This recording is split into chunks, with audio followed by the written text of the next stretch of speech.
Welcome back, folks, for another edition of the Midweek Report with Combat Press. I am Riley Contic.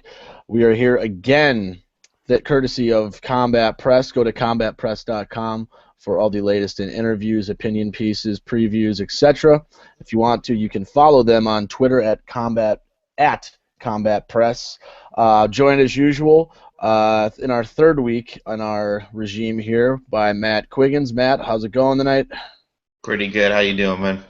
Doing well myself. We had a relatively quiet weekend of combat sports action, a bunch of regional MMA that went on, as well as Glory 19. But we're going to supersede that and kind of go towards the busy weekend that we have with the top MMA promotions in action this weekend. We will have UFC Fight Night 60 live from Colorado, where I'm sure our buddy Rob Tatum will be in attendance. We'll also talk about Bellator 133, World Series of Fighting 18. We'll also talk about the Legacy FC card that is going to be on as well.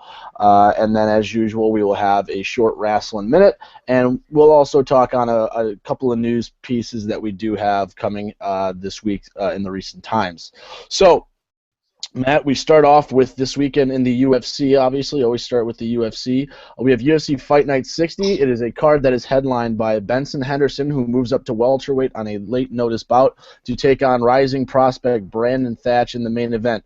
So what are your thoughts on this fight? What are your thoughts on Benson moving up to 170 for this bout? And your general thoughts? Well, I mean, it's one of those things, he had been talking about it for a while and he never really made that commitment. And I know even now he's saying that he's not going to stay there, but it really depends on how this fight goes. I think if he has a dominant performance, he might stay at 170 just for, new challenges and, a fresh landscape. But, if it doesn't go well, he's on the wrong side of an 0-3 skid, something he's never had to deal with. So, there's a lot on the line for him, not just, another fight. Yeah, and I don't know what your feelings are on this fight. I can obviously ask you in a second, but I personally am not a huge fan of this fight. Hmm. I do like Benson moving up to 170 because you're right, it does present some new challenges for him. But I don't like putting one of your top prospects, and who is Brandon Thatch, up against a former UFC champion in just his third fight. I know it's a late notice and they needed to find somebody good for the main event, but you're trying to build up Thatch as one of your future contenders at 170 pounds, and you're kind of throwing him in the deep end here. I know he's had two very impressive performances, and obviously I'm happy about that because I am a fan of Brandon Thatch, but I think that sometimes that the UFC kind of builds these prospects up too quickly, and when you hot shot a prospect like that, you have the potential to kind of derail them before they get started. So I don't know. Yeah, What are your thoughts on that? yeah, and I mean, absolutely, because I mean, for Thatch, it's really, any way you look at it, it's a win-win. He takes a win over Benson Henderson. He has a former champion under his belt, even though it's, him making his welterweight debut. If he loses to a former champion in the same respect, and he kind of does lose that steam, but I don't think he'll lose it as much as if Henderson loses to him. Right, yeah, and I can agree with that as well. So in terms of breaking down this fight, how do you see it going? I believe it is still going to be 5 rounds, and yeah, I'm pretty sure it's 5 rounds. So what do you think?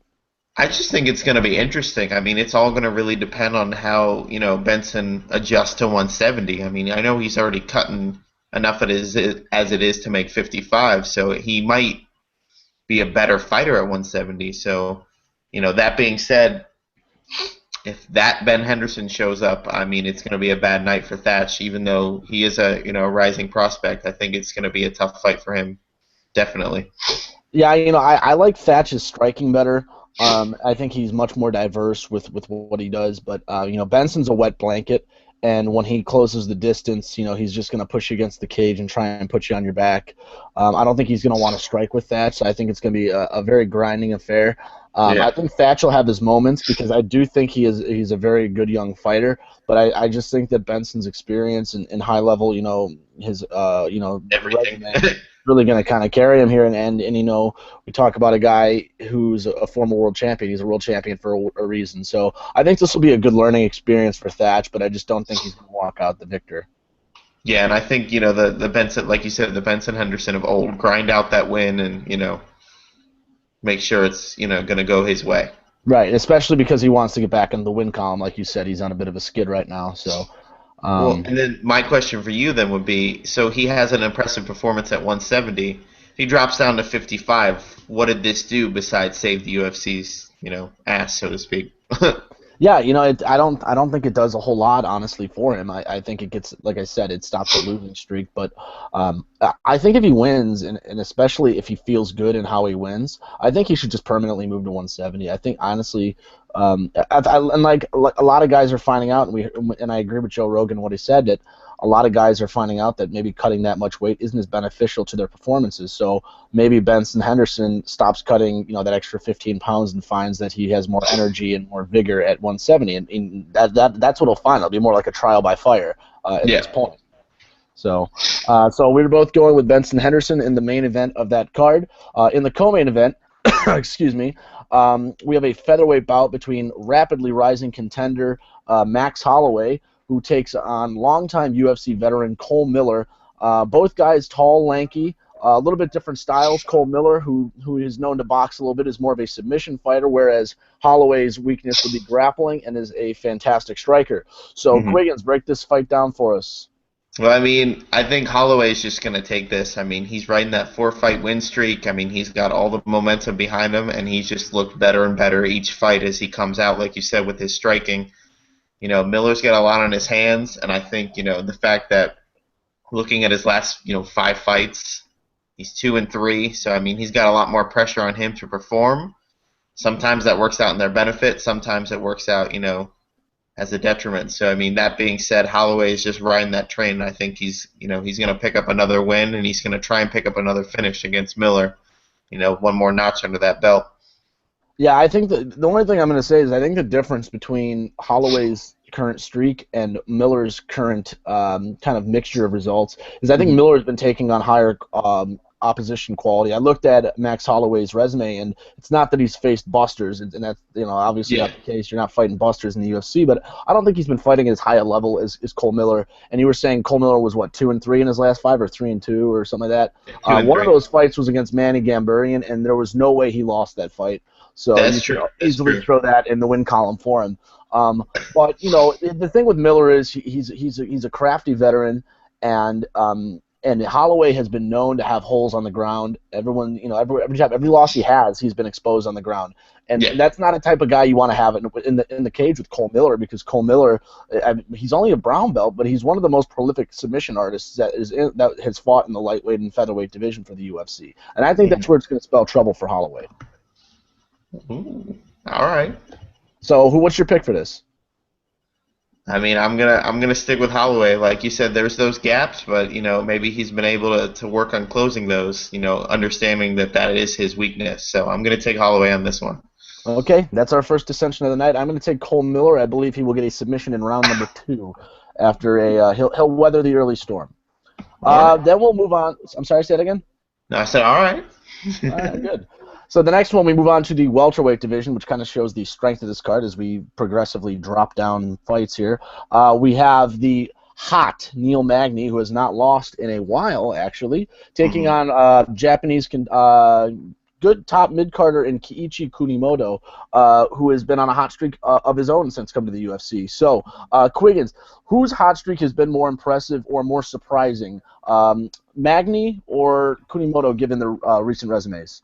Well, Magny's, 5 fights that he's got right now, all in the UFC, like you said, but he hasn't really been facing top competition. He's been fighting those mid-level guys, but a win in the UFC is a win in the UFC, right. Whichever way you look at it.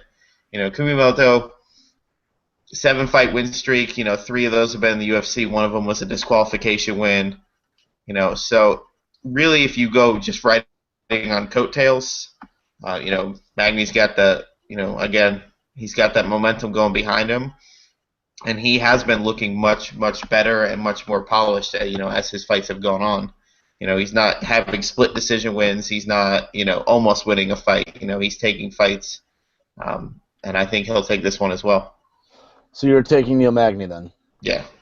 Yeah, I'm gonna have to agree with you on this one. I think Kunimoto has looked actually very strong in his UFC, tenure so far. I especially point to his win over Daniel Sarafian, where he actually choked him out, which was very shocking to me because Sarafian's very good on the ground. But you're right. Magny has put in the improvements. I think his reach is going to be a huge factor here. I don't know how Kunamoto is going to deal with that really long reach of Magny, Hmm. and I think him training in Denver. You have a guy flying over from Japan. How's that going to affect his body, his cardio? You got a guy in Magny who's training at altitude. I think if this fight does go down the line, he's going to be the more fresher of the two. But even so, I do think he has the superior skill set. So I also am going to take Neil Magny here, probably by decision, because Kunamoto is pretty durable guy. Yeah, I would agree. All right. Moving on to the fourth main card bout of the evening, we have a lightweight bout between Kevin Lee and Michel Praceres. Kind of an under-the-radar bout. So what are your thoughts on this fight? I thought this was a fight that probably could have ended up on the preliminary card as opposed to another fight. But what are your thoughts on this fight, and give us your breakdown. Don't really have one, to be honest. I mean, looking at the two guys, nothing really jumps out as far as what I can recall of their fights. And, I'm going to attribute that to, a little bit of oversaturation on the UFC's part, just trying to keep up with every single, guy. So I'm going to turn this one over to you and see what you have to say. Yeah, it's actually a very interesting matchup. I think both guys are definitely ground fighters. I think Kevin Lee's probably the better wrestler, and I think Praceres is probably the better submission grappler. But Lee is competent enough on the top game not to get caught in something. And I don't think Praceres has the takedown ability to put Kevin Lee on his back. So that's where I think this might turn into a sloppy stand-up fight. And if it comes to that, I do think that Kevin Lee's athleticism, quickness, and explosiveness, as well, he's probably at a technical edge as well, will outdo Praceres. So, in my opinion, I think Kevin Lee will earn the win in this fight, but it won't be easy because Praceres is pretty durable himself. Do you have a fight prediction? Yeah, I was going to say, knowing what I know about the two of them, I had Lee taking the win too. So, Okay, so two men going for Lee here.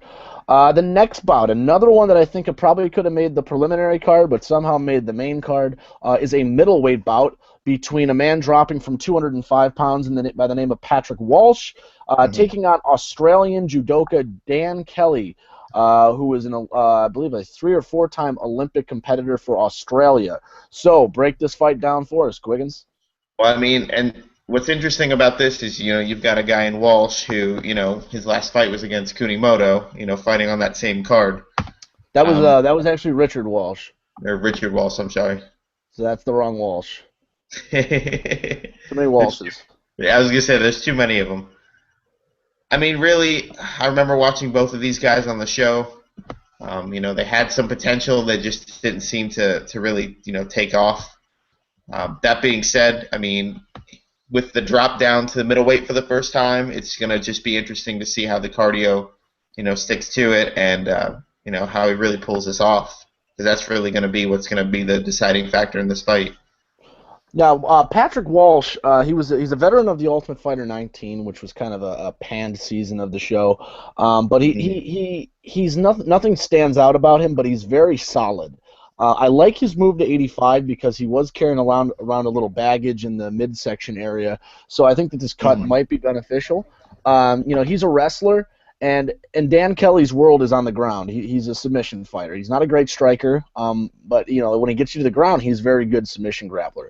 That being said, you have a Ohio State trained amateur wrestler in Walsh. Will Kelly be able to get him on his back? I don't think so. I think that Walsh is going to grind on him. He's going to hold him down. He's going to beat him up a little bit, and he's going to ride out a decision. So I have Patrick Walsh taking this one. What do you think? I'm indifferent. Like I said, it's apparently I had the wrong Walsh, so that didn't help Oh, you had Richard. Yeah, either. you had Richard Walsh. Yeah, nice. That's all right. Well, we will go on to the next bout then. I believe this is the final fight on the main card. It is between. Whoops, did I not write this one down? Ray Borg and Yeah, Khalid. Ray Borg and Chris Kalidas. Kalidas is a Bellator veteran who actually is 1-0 in the UFC, and Ray Borg is a member of the Greg Jackson group down there in New Mexico. And he took his first loss in the UFC, but since then, even in that loss, has looked very good as a top prospect in the flyweight division. So, what do you think, Quiggins? I mean, that's something the flyweight division needs. Having those kind of guys. I don't know if you can hear me. So good. Yeah, yeah. Having those guys, and like you said, with his, initial loss, it was Dustin Ortiz. I mean, I was there for that fight, and it was a really, really close fight that he And had with him. I actually did take Borg in that fight. I thought he pulled it out, but it was very close. I agree, and it's so much harder when you're sitting there watching it. But I agree. I definitely had Borg. That being said, he looked really good against Shane Howell, and I mean, if he keeps on this track, it's one more person that we can add to that flyweight list, of guys coming up because the division it's vast, but it's still so shallow. It seems like in terms of contenders, and we'll get to that later. So, I Yeah. mean, I think Borg's gonna definitely take the win on this one. Yeah, I think Ray Borg, he was a guy I had my eye on before he came to the UFC. I thought he was a very skilled individual. And even to this point, he's kind of outdid my expectations at this point. I thought he was going to be this good maybe in a year or two, but he's already this good. Hmm. Very good ground fighter, very durable.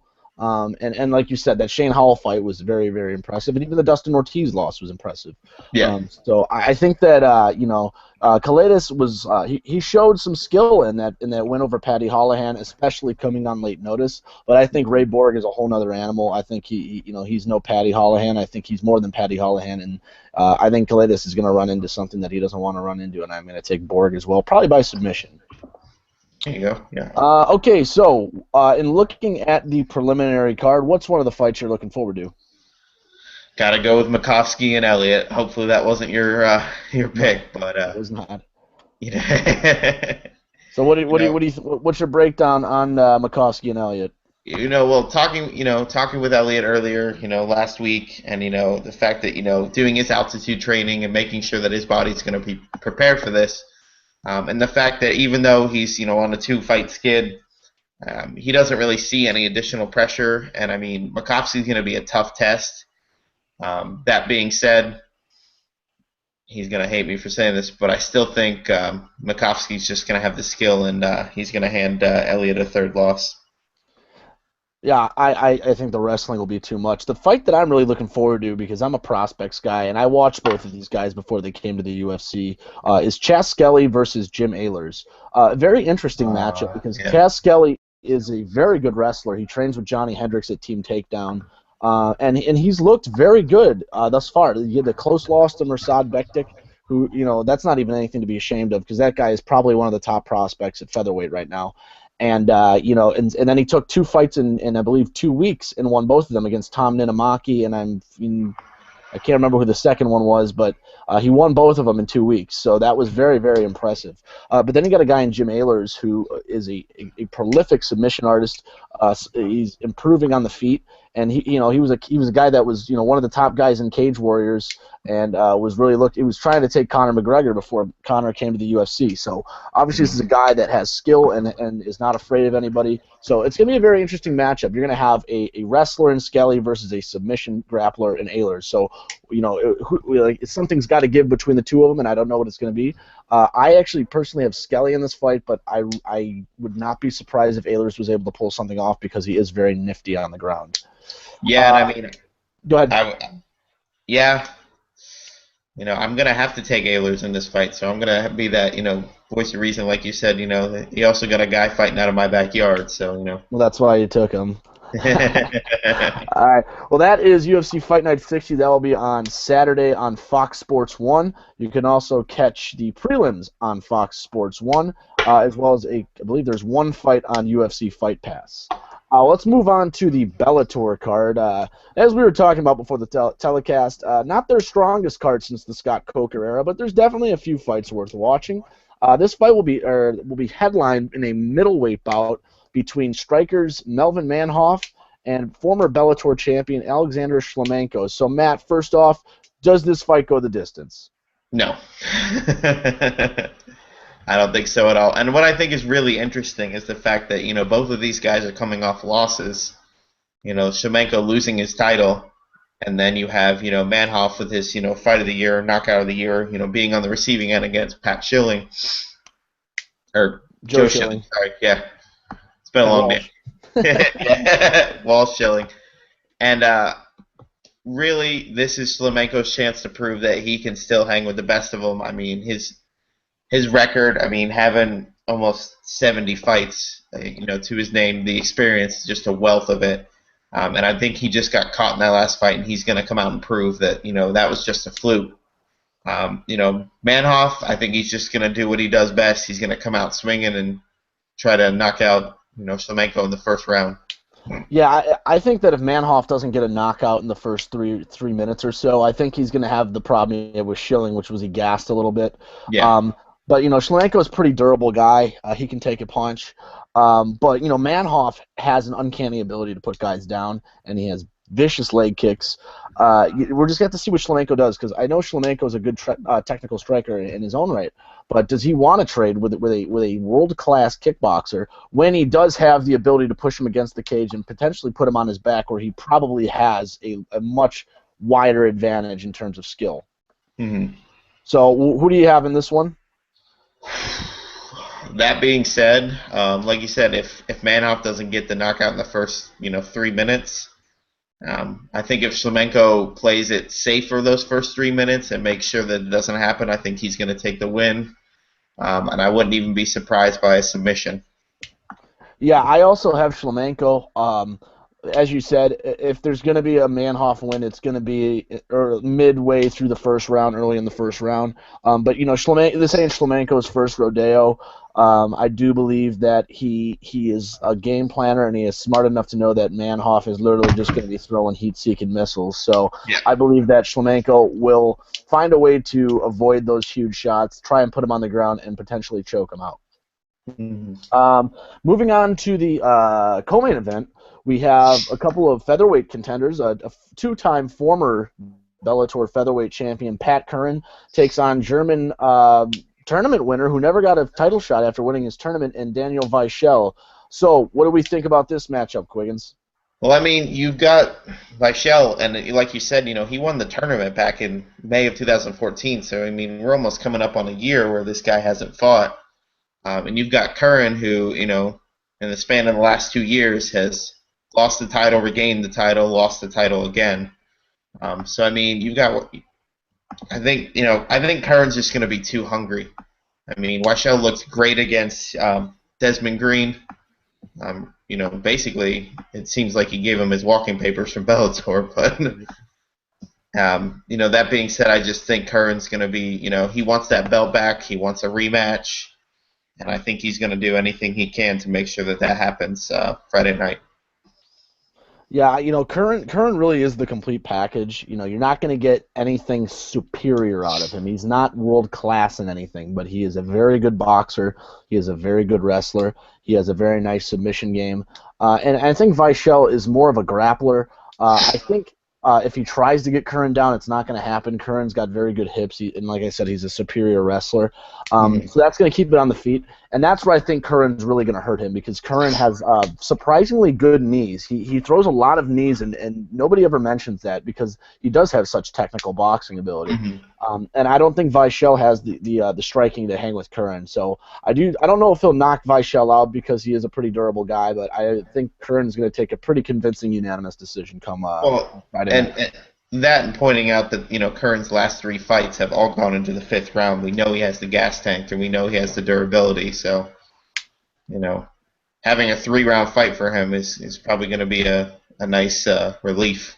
Yeah, and he can even set a very fast pace if he wants to, because he doesn't have to worry about the extra 2 rounds, and he's always in a fight. I mean, if you remember when he won his title back from Daniel Strauss, he won that with less than a minute left in the fight, and when he was probably down on the scorecard. So he's a guy that's always dangerous. Yeah, 14 seconds. Yeah, exactly. So I believe we're both taking Pat Curran on that fight.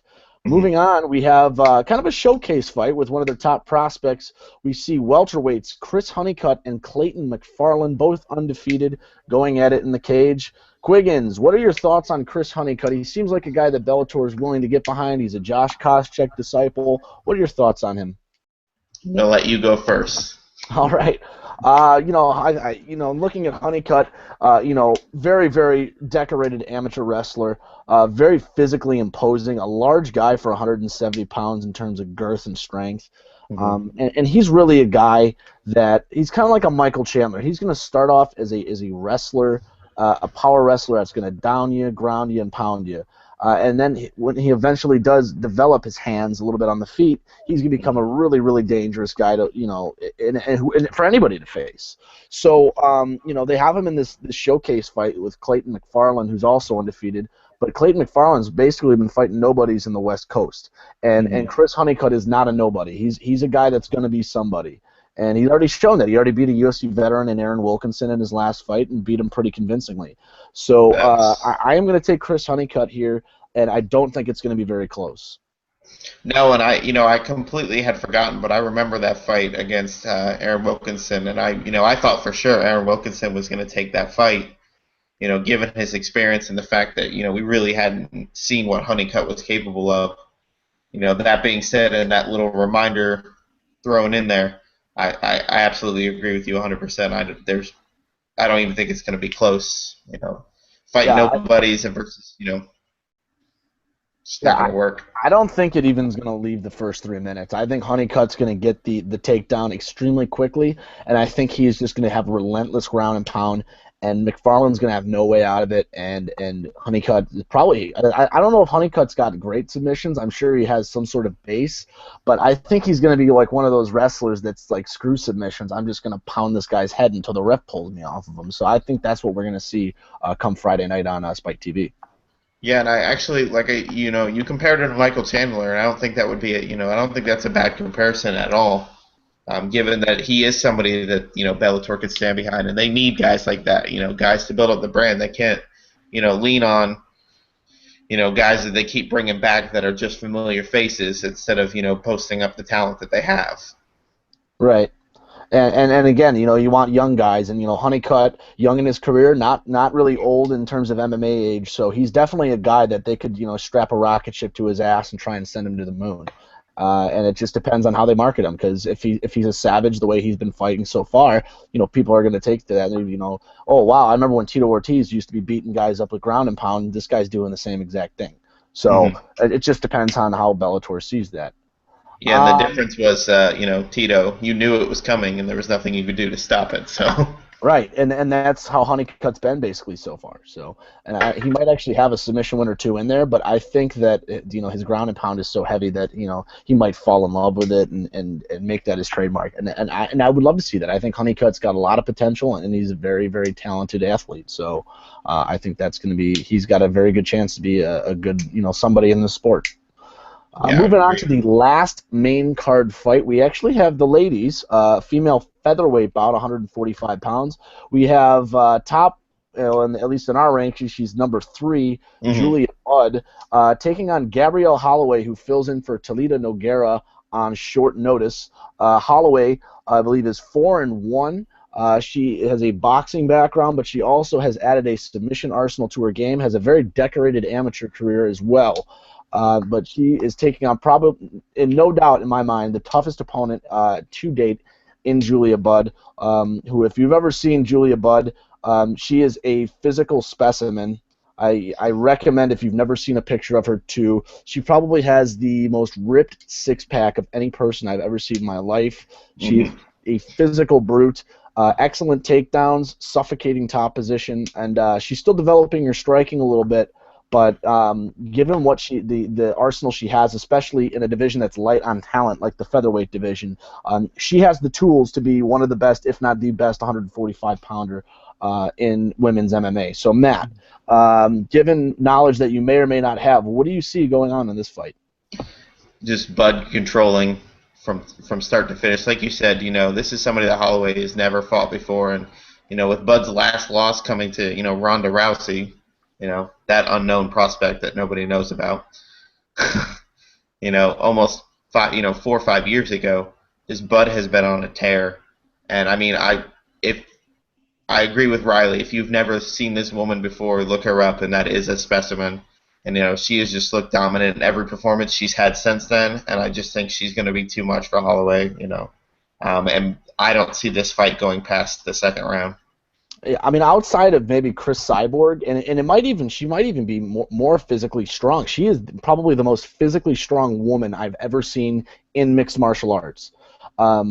She's very thick, she's very muscular, and she is very powerful. Everything she does is with explosiveness. So yeah, I mean, with your breakdown, it was basically what I was saying. I think that Holloway has fought she's fought some good competition, but she's never fought a top three true veteran of the sport like Julia Budd, who has faced some of the toughest women in the sport. And like you said, her last loss is to Ronda Rousey, and since then she hasn't been giving opponents time to get out of the box. She's been beating them up easily. Her last fight against Charmaine Tweet was kind of critically panned, but Charmaine is a legitimate MMA fighter as well, and Julia Budd kind of made it. She made it easy for the judges to pick who the winner was in that fight, anyway. So I'm going to take Julia Budd. I'm perhaps by a late submission. Otherwise, I think it'll be just a dominant decision. Moving on, that was the Bellator card. We're going to briefly talk about World Series of Fighting 18 from Canada. Just going to touch on the main event here. It's a card that's very heavy on Canadian talent, not a lot of star power, but the main event is something to keep an eye on. As one of the best bantamweights in the world, and he's not even in the UFC, and he's still probably one of the best in the world, Marlon Moraes is going to take on Josh Hill, a Canadian fighter who was an Ultimate Fighter 18 veteran. So this should be a very interesting one with the World Series of Fighting bantamweight title on the line. So, Matt, what are your feelings on this fight, and who do you got? Moraes. Yeah. And it's so funny because, you build him up, and he really does have that moniker of being one of the best bantamweights in the world, and yet he's still ranked at the end of the spectrum as far as the top 10 goes, coming in at 9 on, some of the mediums. So, that being said, Josh Hill, was kind of impressive on the show. Didn't really get to show off, what he was capable of. But we've had our conversations about how the Ultimate Fighter is not who the better fighter is. It's who's better, or who's peaking at that time. I mean, he's got a really good chance, but I mean, Moraes is just tearing through people left and right. And I mean, he's not even making it, really even, giving the other fighters a chance. And, his last fight coming against Cody Bollinger after Josh Hill had to pull out, in a catchweight bout that wasn't even for the title. So, Moraes believes he can beat anybody in any organization, and I don't think Josh Hill's going to be able to give him, he'll give him a fight, but Moraes is going to come out with the win, no doubt. Yeah, I find this a battle of two things. It's either Hill's going to impose with his wrestling before Moraes can get his leg kicks working and stunt his takedowns, or Moraes is going to get his leg kicks going before Hill can get his takedowns. So it's really who can impose their will first. I don't think this is the first time Moraes has fought a guy with a superior wrestling game, but he has shown to have pretty good takedown defense. It also helps having those crowbars for shins when he throws them at people's legs. So he's very quick, very good footwork. This is a guy that I'm sure the UFC is just salivating over. They want him so bad. He's a guy that could enter the UFC right now and be thrown in there with a top 10 guy and potentially get his way to a title shot within 1 or 2 fights. I like him in this fight, although I am an advocate of Josh Hill. I actually picked him to win the Ultimate Fighter 18, and as you just said, it's not always the best guy that wins. It's who has the best weight cut and who's peaking. But he's not a guy to be taken lightly. Excellent wrestling, and when he gets you down, he doesn't let you up. So, but I'm still going to take Moraes in this fight. Yeah, and I mean, kind of jumping off what you said, as far as throwing him with a top 10 guy, and I would agree the UFC is drooling over him just because, if you look at the next title fight in the bantamweight division, it's not so much a planned rematch as 2 of the top contenders were injured, so this is who was left.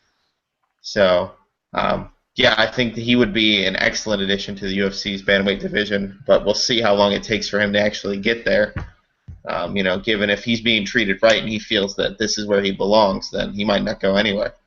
That's a great point too. And there's a few pieces of that World Series of Fighting puzzle that I'm sure the UFC would love to have. You got your Justin Gaethjes, you got your Marlon Moraes, Jessica Aguilar, Shmalinho Rama.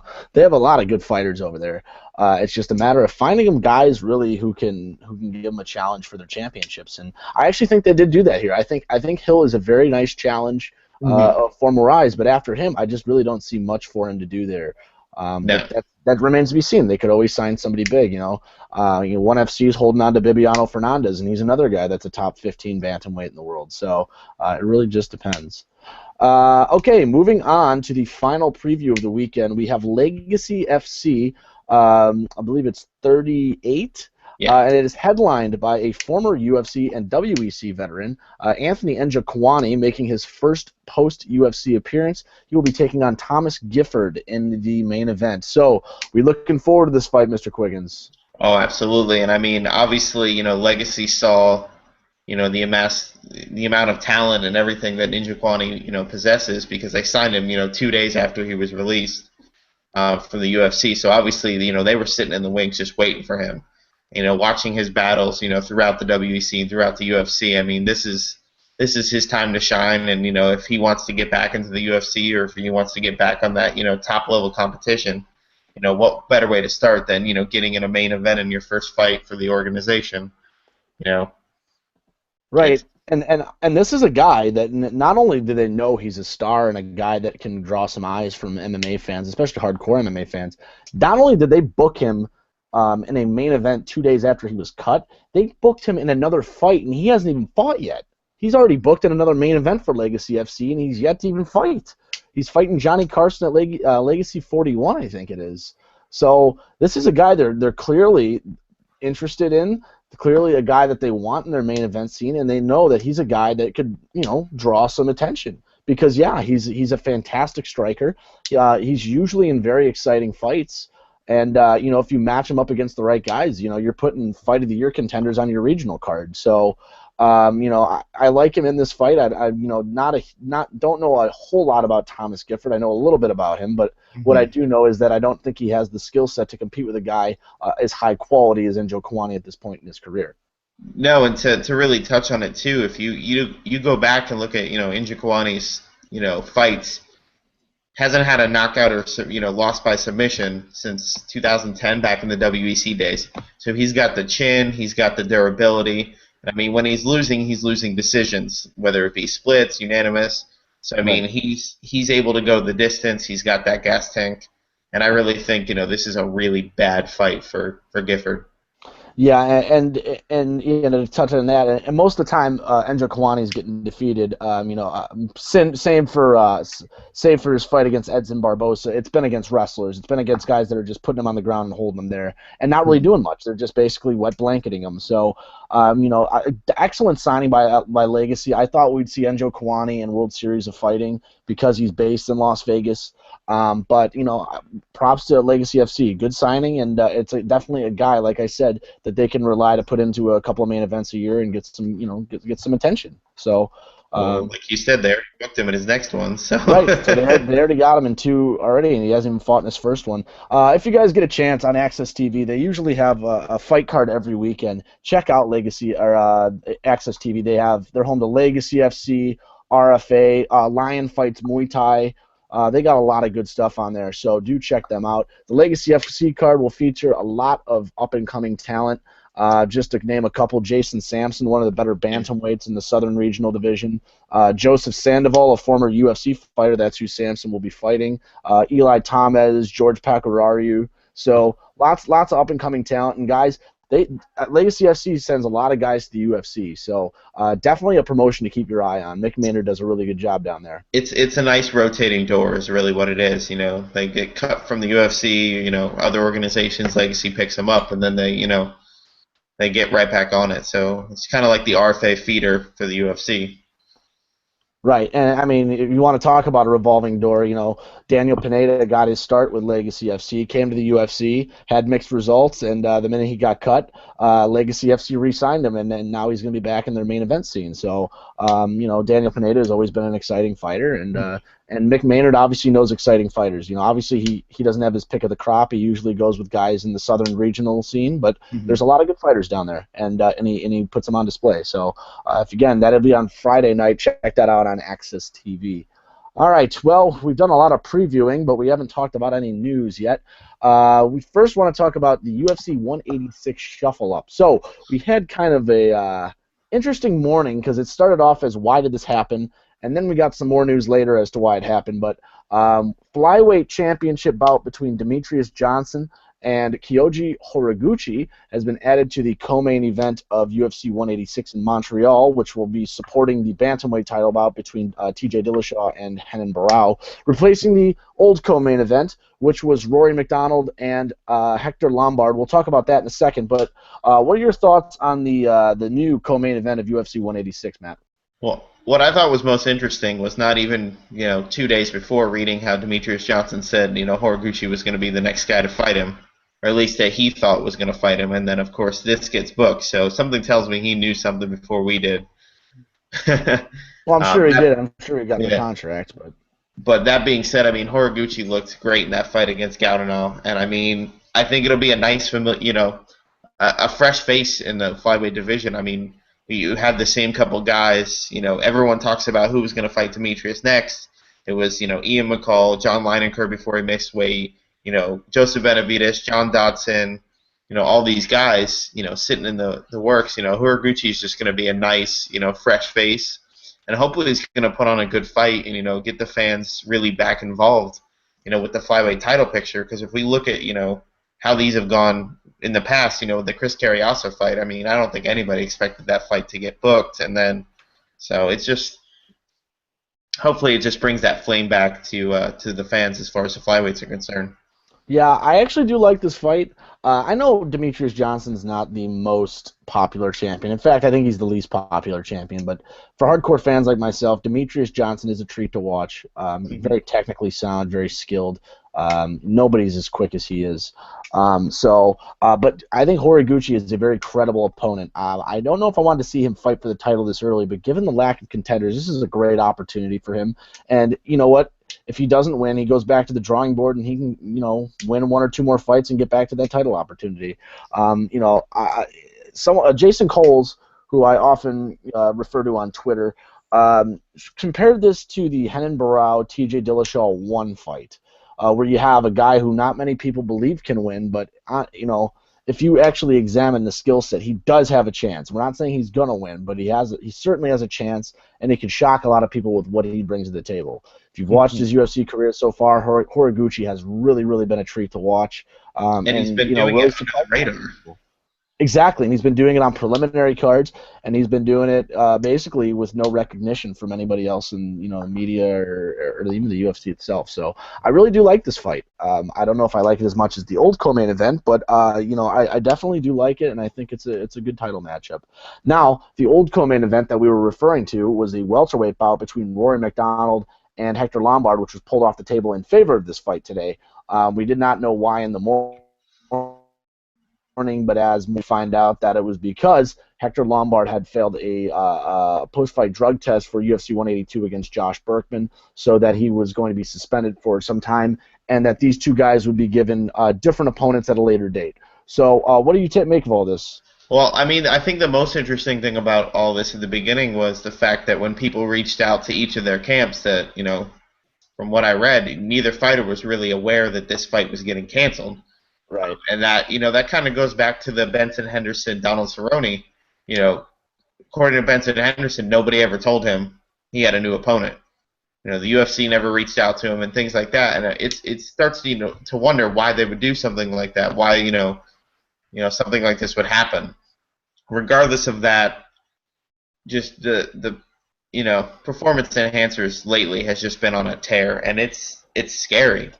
Yep. And we knew Nick Diaz was going to fail. That's not even. That's true. Anderson Silva, and then I mean, there's been five big guys, just this year already, and I mean, we're only 2 months in. That's a huge, issue that needs to be addressed immediately. There's no more of this, oh, we're working on it. I was really looking forward to seeing if Lombard could really, take it to, Rory McDonald and, fight that top-level competition. But I don't know. So that being said, what do we do with Rory now?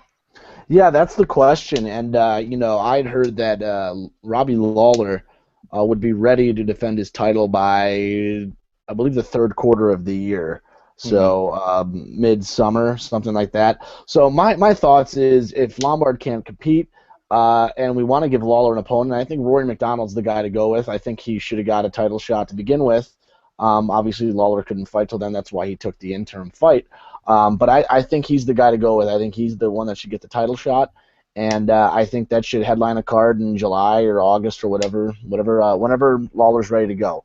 I think that's the way to go with him, and I think Lombard's got to take a step back. Obviously, this is embarrassing, and it's not good to get caught cheating. But I still want to see the Tyron Woodley fight because obviously Tyron doesn't want it, and Hector does, and they're former teammates and potential teammates, etc.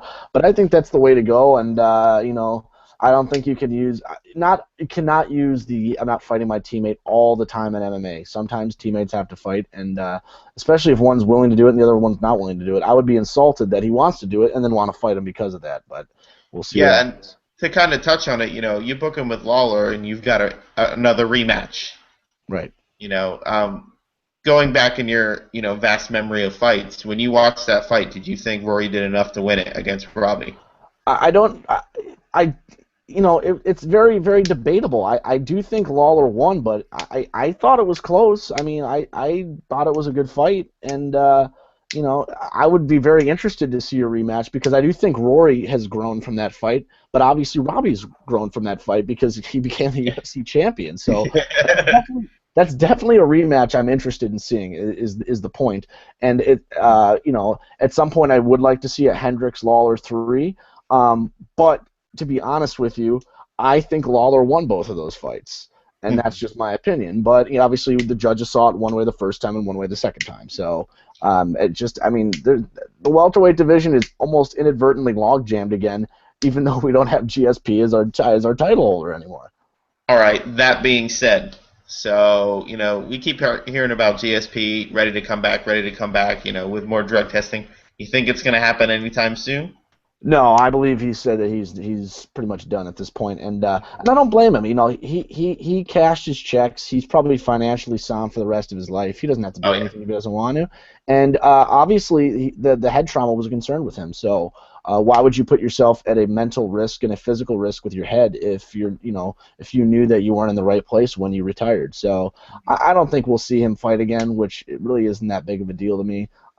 His time's passed. He's still a box office draw, but it's time to start to hand the torch off a little bit, and he had a great run, and he has nothing left to prove. He cleaned out a division, and he retired on top. So, one more on with Rory. If they don't pit Rory up against Lawler, who do you give him instead at this point? And that's a tough one too, because you can't give him Tyron Woodley because he can very convincingly beat Tyron Woodley. Yeah, that was a terrible fight. And yeah, I mean he shouldn't have to put himself up against that again.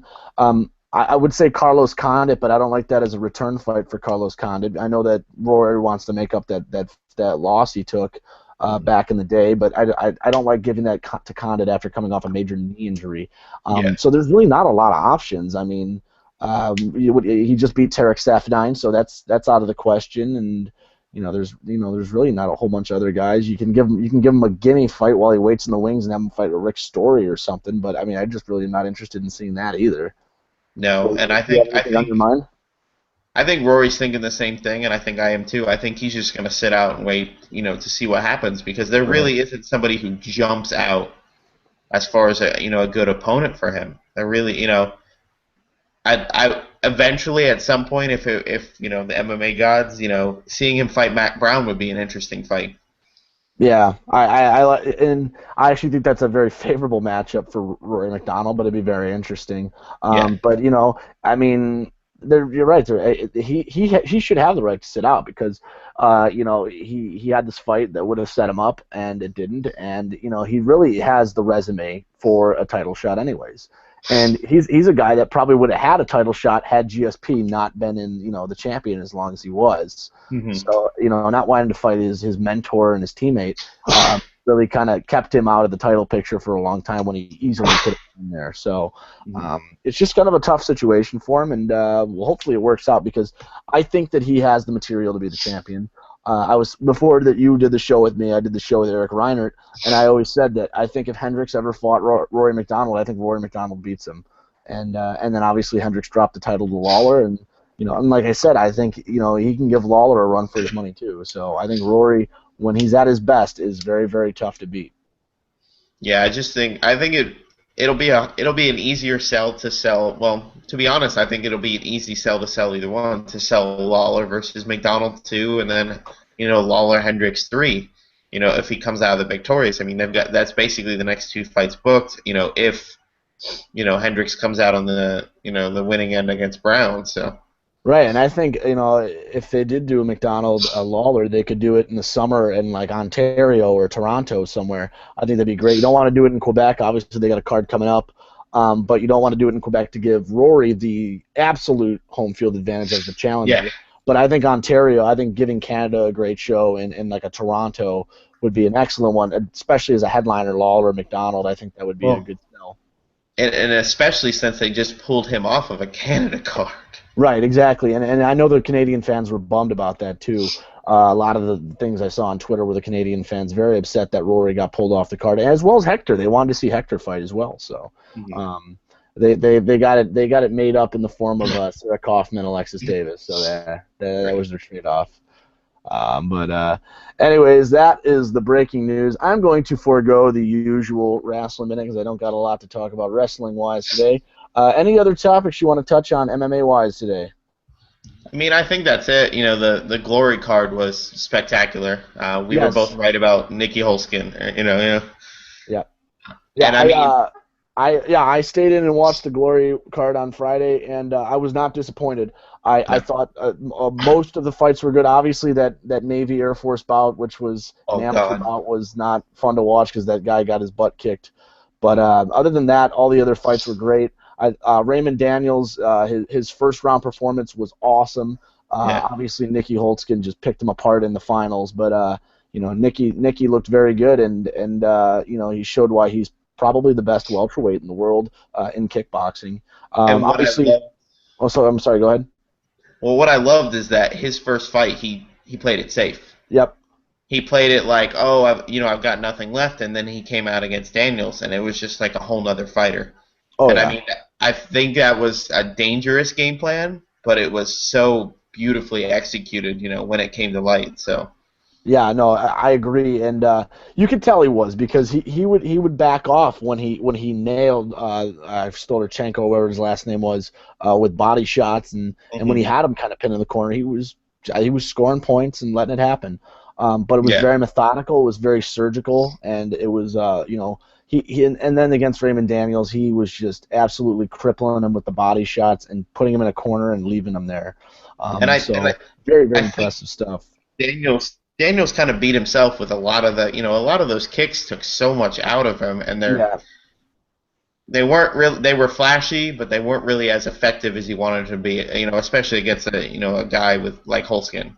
Yeah, and I think it was because in the first round he fought Oliveira and he used so many of those spinning kicks. I think he did tire himself out. I don't think he was 100% coming into that second fight because Mhm. the spinning kicks and the flashy stuff he was using in the first fight were incredibly effective. Yeah, But he did so many of them. I think that he might have gassed his legs a little bit going into that second fight, especially when you have to wait and then you have to sit there and let yourself cool down and then re-warm Mhm. up and get back in the ring. So I don't think Raymond Daniels would have won even if they fought in the first opening fight.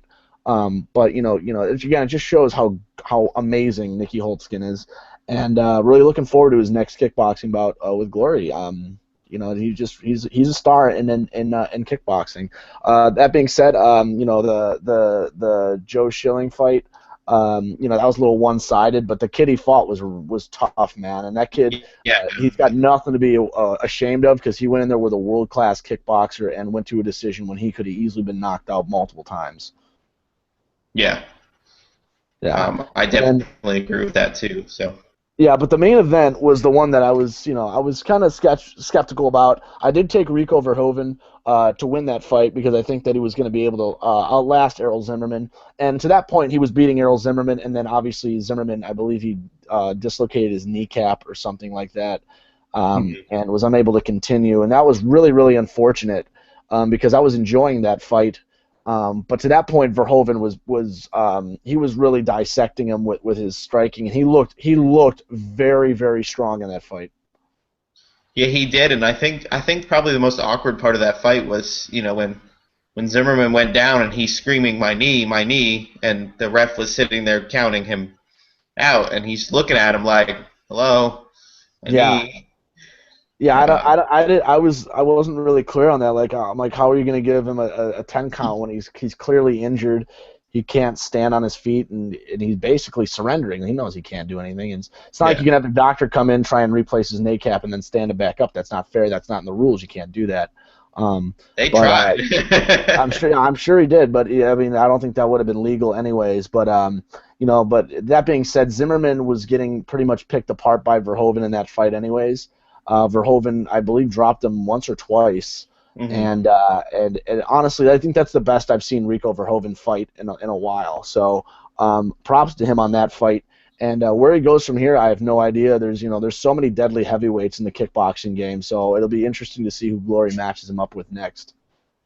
So, kind of touching on that, the guys like Joe Schilling, Melvin Manhoff, and all those guys who make the transition to MMA. Do you see Verhoeven ever making that jump? I mean, he's only 24. He's got Yeah, so and much. he certainly has the time if he puts in the effort.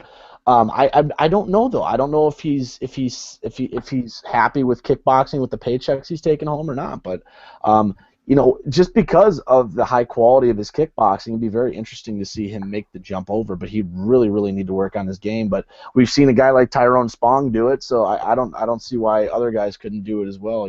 Tyrone Spong's a phenomenal athlete, but there's other phenomenal athletes in kickboxing as well. So. What do you Well, that think? would be that would be interesting. So I will say that. Right. Anything else we want to touch on before we sign off here? I think I'm good, man. You are? All right. I'm pretty much out of topics as well. Like I said, I will forego the usual wrestling minute. That's all we got for tonight. We'll give you a few reminders here. Go to combatpress.com. Interviews, fight recaps. What else we got on there? Opinion pieces. Everything you can think of MMA, we have it on there, as well as kickboxing. Give myself a plug. Check out my monthly women's rankings. They come out the first or second day of every month. Also on Twitter, at Combat Press. Check them out. Follow them for latest news updates and whatnot. Myself, follow me on Twitter. We're getting closer to 1 million every day. At Big Riles MMA. That is at Big Riles MMA. If you follow me, I love you long time. As for my colleague, Mr. Quiggins, I will throw up his picture on the screen right now. You can see his Twitter handle is at Quiggins MMA. Very simple, at Quiggins MMA. Give him a follow as well. And any company that makes fedoras, please sponsor this man as soon as possible. He wears it on every show. Every fight, every show. Every fight, every show. So the guy needs a fedora sponsorship ASAP.